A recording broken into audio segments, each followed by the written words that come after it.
but not, here we go, but not necessarily dive into the code. Because as we talked about last time, again, my former TA put it really well. Erlang's really cool, but it's ugly. And so we then talked a little bit about Elixir. So Elixir basically is the principles of Erlang. It actually runs on the same virtual machine, uses the same Open Telecom platform. And we're going to get into OTP a little bit coming up. But it's just got a lot cleaner syntax, a lot easier to use. So we started last time, towards the end, we got to some actual Elixir code. Remember, everything in Elixir is in a module. So you define a module will have multiple functions. Typically, that's going to be packaged around a process and everything for communicating with it. So one of the functions will typically be, when you're doing this in concurrent programming, one of those functions would typically be the code that's going to run the main thread of the process. The other things that are packaged in the same module are ways of communicating, an interface, if you will, for communicating with that particular process. We'll get into examples of that today. So I showed you an example for a simple, a module that defines one function, a recursive fact function.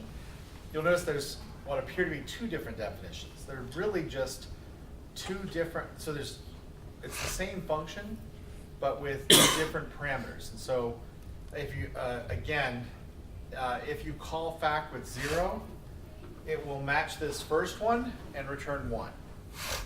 The syntax is basically define, function, formal parameters, do the body of the function. It's also a functional programming language. So this would typically either be a single line or potentially some multiple lines, but then ultimately it just returns the last one. So there's no explicit return statement. And then similarly, if you call fact with anything that isn't 0, and it will try top to bottom to just go through matching. So if you call fact 0, it matches here. You call fact with anything else, with one parameter, it will match here. If you call it with 2 parameters or none, it just fails to find a match, and then you get an error.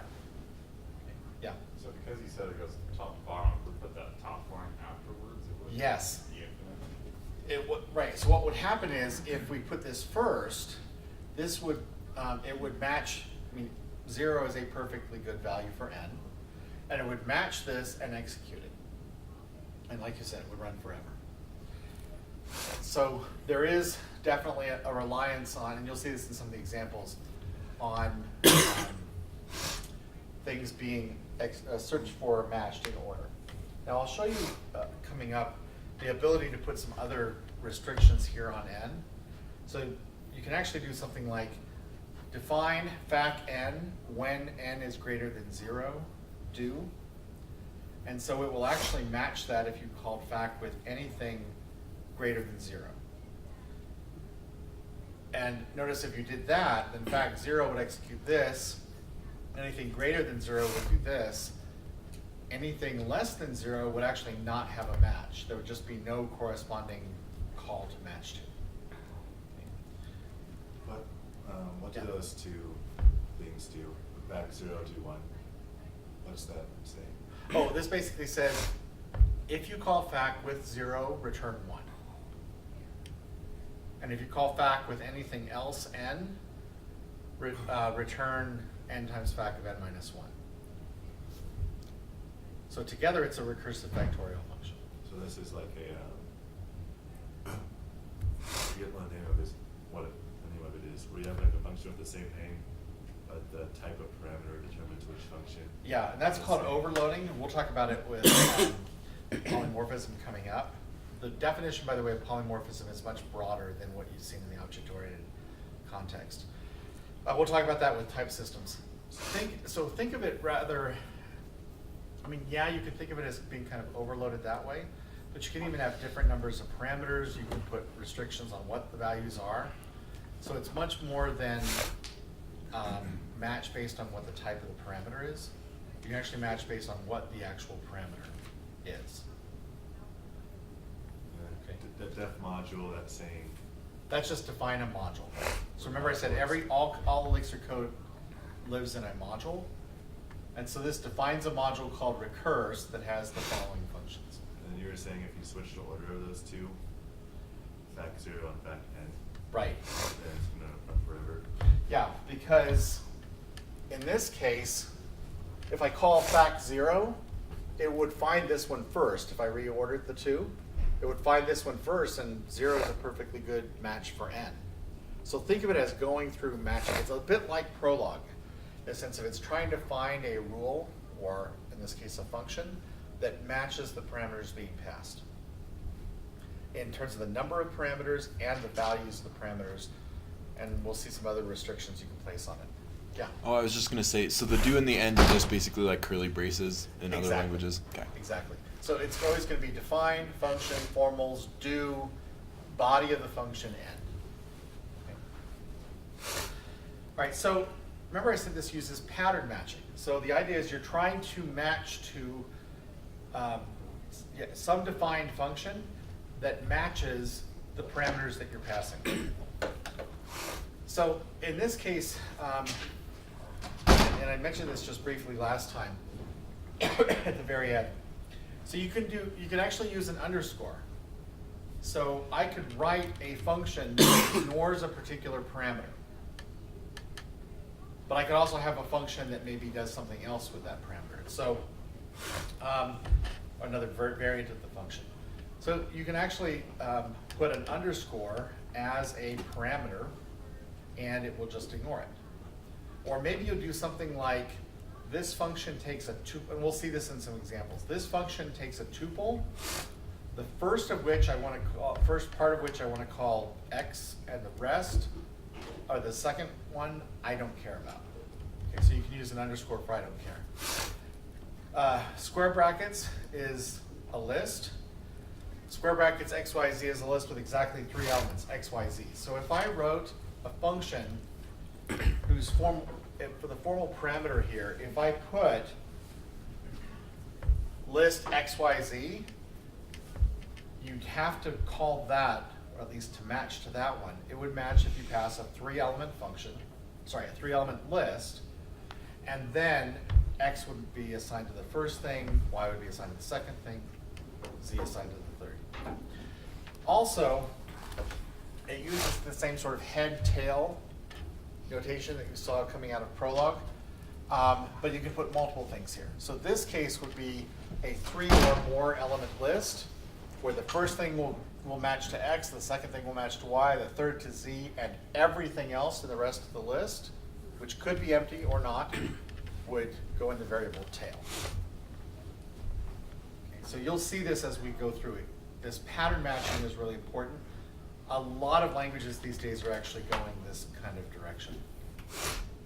So here's an example using lists. So we're going to find a module called MyList, or MyLists. It's just going to have one function, reverse, except you'll notice it actually has a few. Remember, it's going to match on the number of parameters and what you actually pass. So if you say reverse a list, it will call reverse with the list and an empty list.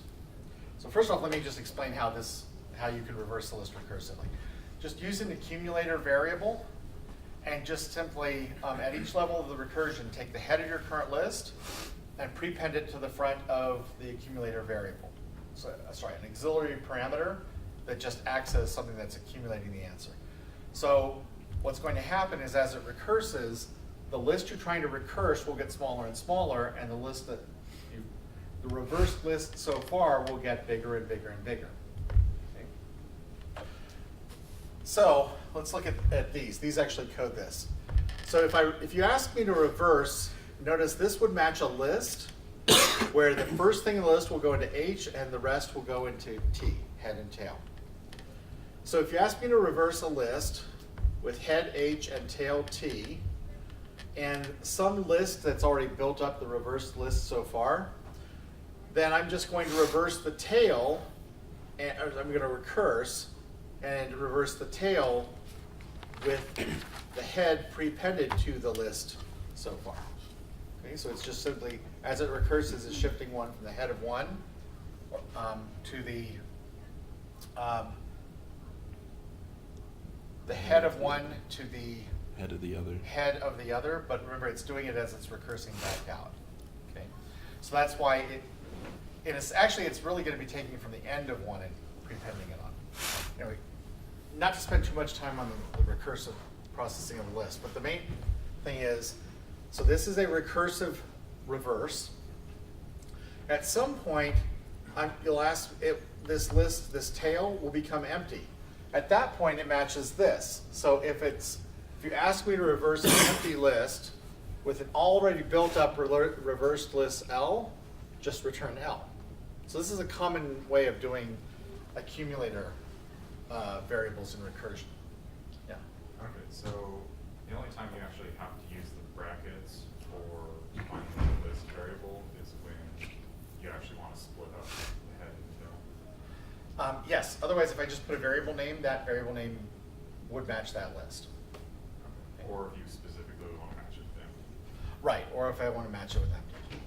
And then, so notice this is basically saying, if you call it with empty, return the auxiliary parameter that's been building up the answer. Otherwise, this will match to non-empty, in which case, keep recursing until you get to this case. Now this one is a little more interesting. It actually says reverse, if you just give it one parameter, not two, I will likewise call reverse with that parameter and the empty parameter. What's that, or empty list, what's that doing? You've actually seen that before.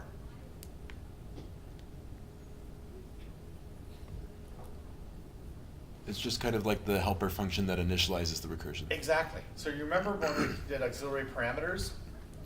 By adding an additional auxiliary parameter, it no longer matches the actual specification for the function you'd like to be able to call.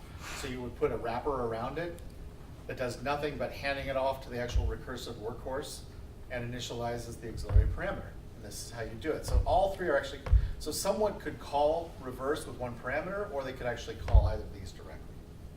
So notice the key thing is, it will dispatch to the appropriate function based on what you're passing.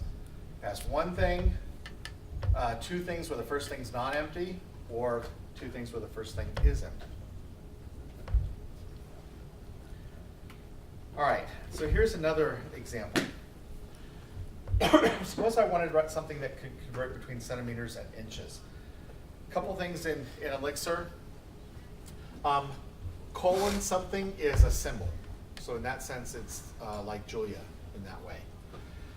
So convert, and by the way, curly braces here are a tuple. So, and by the way, it's very common, if you're doing message passing, there is really sort of one message, but what if I want to communicate multiple pieces of information in one message? I just make a tuple and send that one tuple as the one message.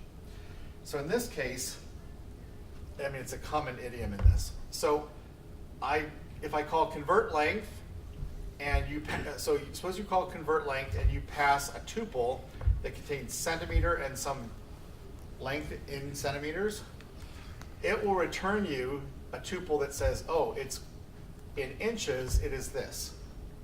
So think of this tuple now as actually having a numeric value, but also a tag for what the units are.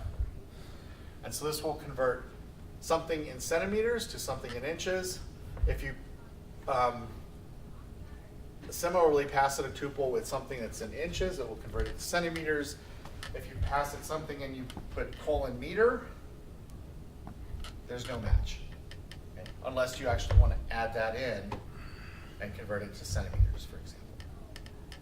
You see the idea? Okay, so there's pattern matching on the parameters that you're passing. Now you could place guards. This is the when clauses that I mentioned earlier.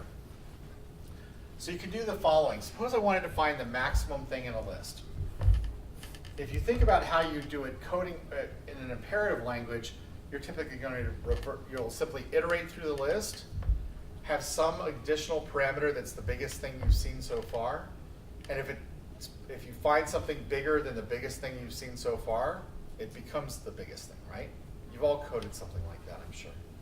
Here's how you do it recursively. You can do a helper, an auxiliary parameter that has the same purpose, keeping track of the biggest thing so far. So here's how we'll do a similar thing.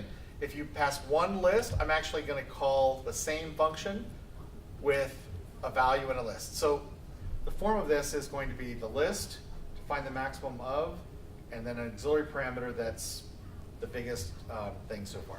Don't get too bogged down in terms of understanding the code. I want you to understand more the syntax and the pattern of how it's working as opposed to the details of the algorithm. So if you pass me a non-empty list, I will then, or it matches to this, and then calls list match with basically saying, find the maximum in the rest of the list with the head of the list as the biggest thing seen so far. Make sense? So if you were doing this, again, you're self-coding it in a loop, you would simply say, well, the biggest thing I've seen so far is the first thing, and then go through trying to go through the rest of the list, testing against that. So this will call list max the rest of the list, and the biggest thing seen so far is the head, because it hasn't visited the rest. And then notice the other cases. If the list to be find the max of is empty, then return the biggest thing you've seen so far. Right? This is the base case for the recursion. But notice these other two. Both have the same kind of form. List max, pass me some list where there's a head and a rest, and the result so far, which is the biggest thing seen so far in the recursion. But notice there's an extra clause right here. So without that, these two actually match. They're the same in terms of the pattern to be matched. It will match this pattern, though, only when the head is greater than the result so far. So think of it in English as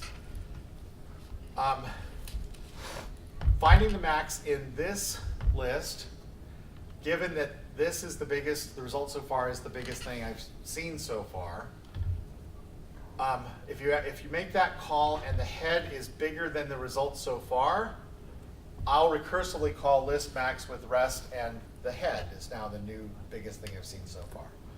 Otherwise, just keep recursing with the same biggest thing I've seen so far. So again, don't get too bogged down in, oh, here's how I do recursive reverse, or here's how I do a recursive max.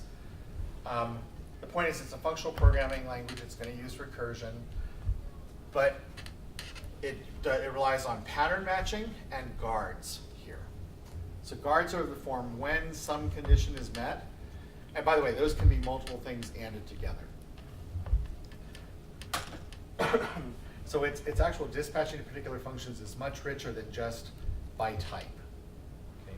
Number of parameters, and values of parameters, and even these tests that you can apply, these guards that you can apply in terms of the patterns for matching, or for the parameters. So some other things with that. Questions about this pattern matching on the parameters before we move on?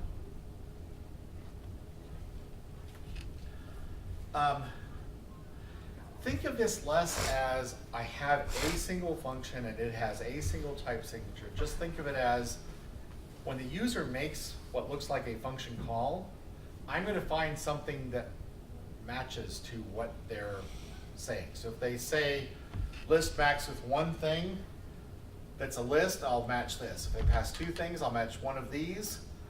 I'll look to see, in this case, if it's empty, in this case, if the head is bigger than the result so far, in this case, otherwise. Notice there's no else. It's just relying on the ordering. All right. It's just a different way of thinking about calling functions through this matching mechanism. And we'll see this again in Haskell, and there's more and more languages that are doing this kind of thing. Julia to some degree. Some other things with just basic Elixir. You can only assign to variables once. I think I may have mentioned this before. So you can create variables, define them, and assign to them once, but then they're static. In other words, they're not mutable. So I can create local variables, but I can't actually modify them in place.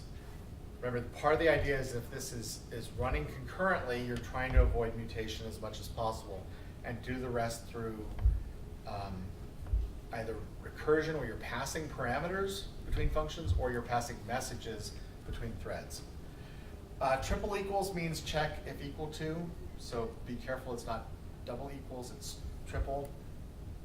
Modules start with capital letters, variables and functions start with lowercase letters, and then as I mentioned, symbols start with a colon, like you saw with Julia.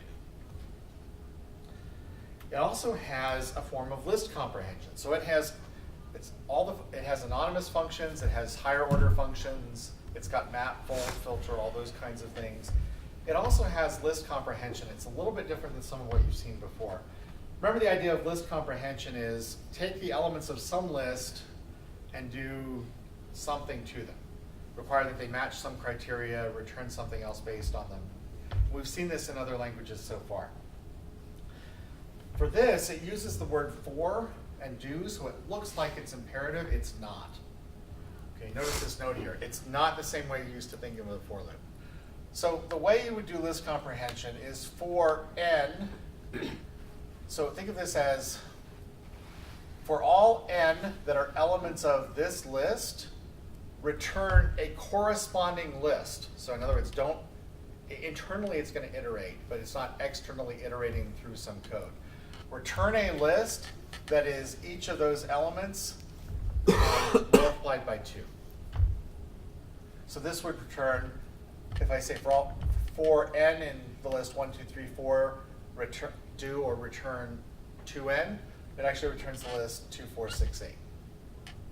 So it's really just a map, and used that way. Okay. Now this form, I can also put other conditions here. And we've seen this before in some other languages.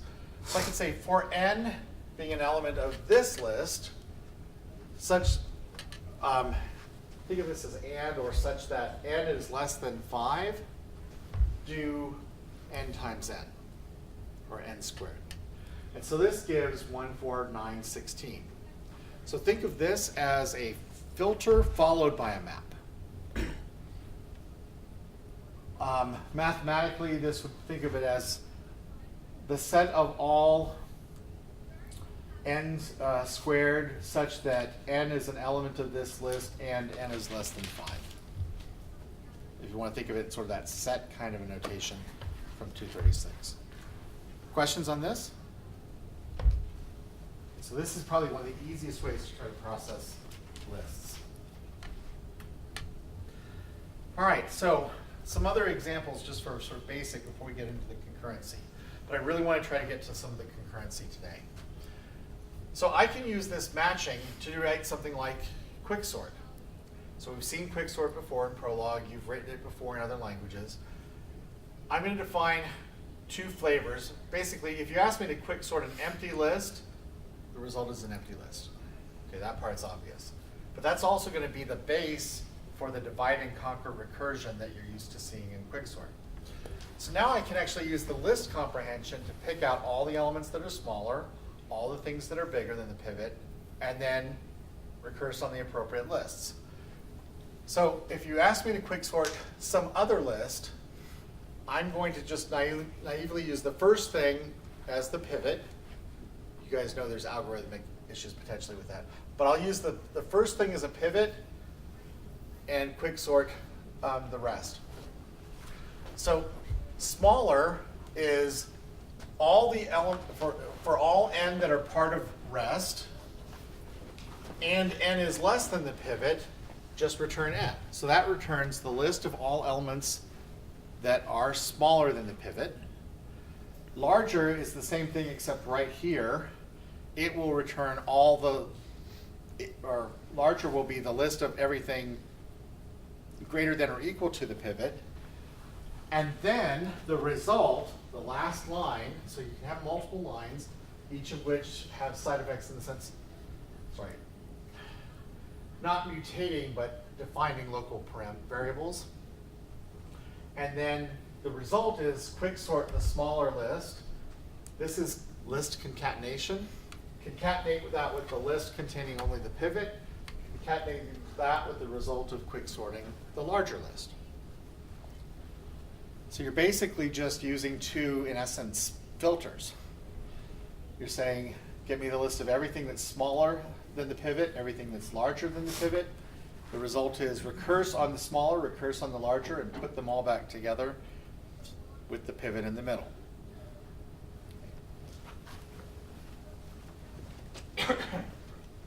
Questions on that? Now, this is a little inefficient because you're making 2 full passes through the list, sorting out larger and smaller. There's also a useful module called enum that can actually do things like splitting lists on certain properties. Now, it has tuples like Python and like Julia. You can also use that to do effectively multiple assignment. So the tuple, smaller, larger, equals the result of splitting the rest of the list with, and notice this is a function. So this one really is, it's splitting based on whether a function returns yes or no. So think of it as a, we've talked before about filter, and it will return only the elements that pass some test. Think about a variant that puts everything that passes the test in one list and everything that failed the test in another list. It returns you both. This is how you write an anonymous function in Elixir. So keyword fn is, think lambda, or creating an anonymous function with a formal parameter x, whose body is, in other words, when this is called, returns whether x is less than the pivot. So we can basically build an anonymous function, split the list with that into smaller and larger, and then same recursion that's at the heart of Quicksilver. Questions? This is something that you're probably going to have to take some time to kind of walk through the examples and make sure you understand them. You'll notice the Elixir labs are actually split into 2 parts. The first is just kind of a basic one with some warm-up things like this, plus some very simple concurrency that we'll talk about right now. The rest is using its kind of framework for, or the Open Telecom platform for actually how you write sort of a high uptime kind of system in it. Questions? Just comment, for that lambda, you could just not use a lambda though, right? You could just say x less than pivot. Well, no, this takes a function. So it takes a list and a function, and it's a function, a predicate, a function that returns true or false, and it will split the list according to that. So that could then be as complicated a thing as you want to. All right, so let's get into concurrency. This is the whole reason for being for Erlang and Elixir. Processes are totally independent. You can think of them, even if they're running on one machine, think of them as if they were on totally different machines, and the only communication back and forth is the message passing. What's nice then is you could take that same framework, you can run it on one machine with one core, you could run one machine with multiple cores, you could run it on a small cluster that's physically co-located, or you could run this on a distributed system spread out across the world. It doesn't care. Processes are all independent, and you can locate them wherever you want to. So again, there's no sharing of data, and everything is through message passing. And so if I want to send something else, I send a copy through a message that I send through message passing. And the big reason, and I touched on this last time, is sharing's inefficient when it comes to try to coordinate who's writing to the data and so on. Also, it just doesn't scale well. So message passing is much more efficient. One other thing about it, each process has an unforgeable name. So if this is all coordinated at the VM level that's actually running on all these possible different machines you may have this on, so that when I actually call a particular process, I call it, or try to send something to a particular process, I'll use a process ID, and I can actually get, and basically, I'm trying to think of the easiest way. We'll see in the examples that when we create a new process, I'll get a process ID, and that is unique and it's unforgeable. And the key for unforgeable is I can't spin up some new server somewhere and start faking that, hey, I'm actually that process and starting to interfere with your system. And so it knows that process ID is physically on this machine, on that core, on that thread of that, and it makes sure it's all handled at the VM level, that it goes to the right place. If you know the name of a process, you can send it a message. I mentioned before, or I may have mentioned this, sorry, I might be confusing with the other section. I mentioned message passing before. It's also asynchronous, but also what's called send and pray. There's no ACK back. So I send a message and it may or may not get there. Hence the send and pray notation, or kind of idiom. So with send and pray, you're sending it, and then I have to recover, I have to write the code so that my code works, even if that thing I sent didn't get through, and that I can recover appropriately. And the whole reason for this is machines go down, communication links go down, all kinds of other things can happen where that message doesn't get through, and so you architect it around no guarantees of it getting through. The other key thing, and we'll see this in an example, is you can monitor a remote process. So I can monitor a process, and if that process goes down, I can take certain other action. So let's look at some examples. Sorry, first off, I mentioned before there's a whole class of what are called concurrency-oriented programming languages. Properly speaking, it is a COPL, a concurrency-oriented programming language, if it has the same properties we talked about. Processes are truly independent. There's no penalty for massive parallelism. In other words, what you'd like to do is if you scale to more and more processes, you'd like not to have a lot of overhead. Now there's always a little bit, but you really want to have very minimal overhead for scanning it or spreading out to lots of processes.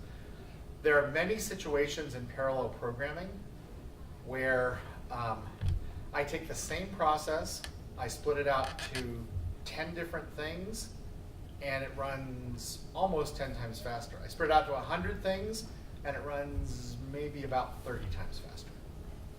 Right? That happens all the time with parallel processing. You get this non-linear kind of a speed up. Here you really want to try to minimize any penalties. There's some unavoidable penalty for just distributing and getting the processes going and distributing data to them, but you want to keep that to a minimum. So no unavoidable penalties. Concurrent behavior, the same on all OSs. So you really would like this as a language to run the same regardless of the underlying operating system. So like I said, it actually uses VMs. And of course, dealing with failure. Things go wrong. Machines go down, communication links go down. So let's look at an actual example. Here's a very simple, it's a module that defines a very simple server. And think of this as the post box or the post office on the North Pole. You write your letter to Santa, you send the message to it, and you get a letter back. So here's the module. The module's Christmas. I know, it's not even Halloween yet. This is just something wrong with this. But anyway, so the module Christmas has 3 functions: North Pole, write letter, and wait by mailbox. The North Pole, remember I said there's one process that's the main thread. That's this North Pole process. In fact, you'll notice, we'll come back to that in a minute. So I'm going to define a function called North Pole. It takes no parameters. When it's called, the first thing it does is a command called receive. So receive is a blocking call that says, I am waiting for somebody to send me a message.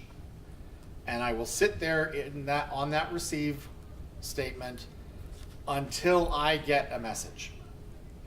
And then, so you'll notice it's receive, do, end.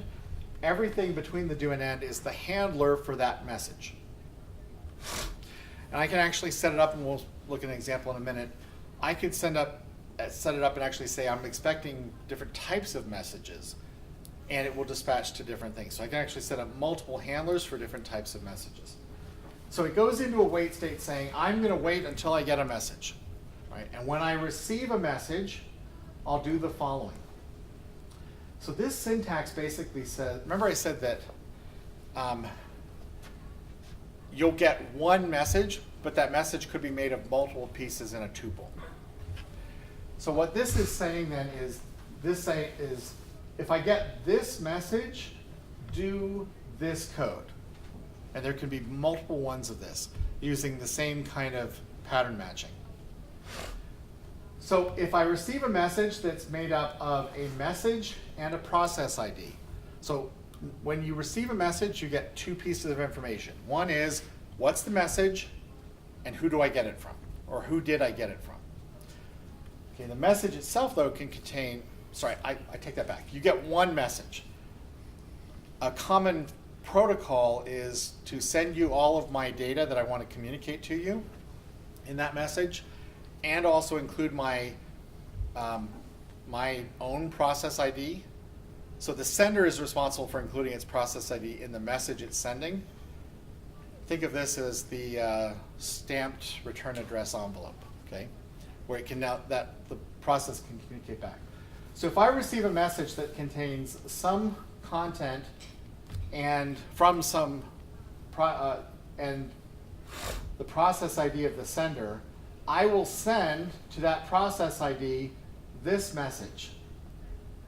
So notice the form here. Send, receive says I'm going to go into a wait state waiting for a message to come. Send sends a message. Receive will receive, again, exactly one message, and most often that's going to be a tuple. Send takes two parameters. What's the process ID I want to send it to? And then what's the message? Okay.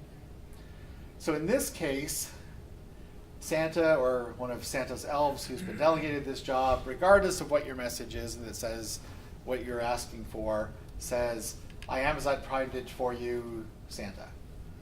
Now, it will, so notice these curly braces here say, I'm sending to this process ID, I'm sending this message, which is made up of a tuple. The message is, I Amazon primed it for you, Santa. The second part the first part of the tuple is this. The second process part of it is, I'll send my own process ID back. So self is my own process ID. So some of you may have seen this or self or other things in different object-oriented languages, meaning referring to myself. Here you're doing that in a process ID context. And then once it receives that message and sends this response, I'm done with handling that message, and it just simply invokes North Pole again. In other words, this is just endless recursion, an infinite loop, and we'll get into later, it actually does not consume stack. I never Yeah. went over this already, but what is the little arrow again? Think of this as, if my message matches this, do this. So think of this as a handler for different messages. And so I can actually have, this basically says, if my message looks like this, do that. Okay, and you can stack multiple ones. You can have multiple ones. So if I get a message that matches a different pattern, do a different action. So I can actually build up handlers for different kinds of messages that I might receive. And you can only call one action inside that, or is there like a scoping block? Yeah, it's a scoping block, so this could actually be multiple things, I believe. Okay. I think you can actually put, I'm not sure if it's do end or somewhere else to syntactically group it as a block. Okay, and is this unique syntax for the receive block, or is it like? Yes, it's in that's the. defining an anonymous function. Yeah, this is in the receive. So basically think of receive puts me in a wait state waiting for a message. When that comes, I'm going to do some set of handlers based on what kind of message I receive, and then end. Okay. Are there similar circumstances where we'll see kind of the same syntax with the braces? So the braces we'll see quite often because that's create a tuple. Right. So create a tuple or match to a tuple. But the arrow we're primarily going to see only in this context, I think. All right, so here are the other things. Remember I said there's one process which is sort of, or one function that's typically the process for that thread. But then you also have other things that are sort of an interface for interacting with that process. So both of these are other functions. One's an internal one. This is one that somebody interacting with this module would call. So write letter, process ID, message. Simply sends to that process ID a tuple containing the message and my own process ID. So if I want to write a letter to the Santa process, my message might be, I want a new bike for Christmas. Okay? And then what this will do then, when this is called, is send to this ID a tuple containing this message and my own return address, if you will. Okay? So this is my own process ID, so Santa knows where to send the letter back to Timmy. Okay? Now, a user, though, is going to do two things. One is I'm going to send a message, but remember, it's send and pray. And then the other is I send the message off. Now I'm going to wait by the mailbox for an answer to come back. So when I'm waiting for an answer back from the Santa, this sort of North Pole process here,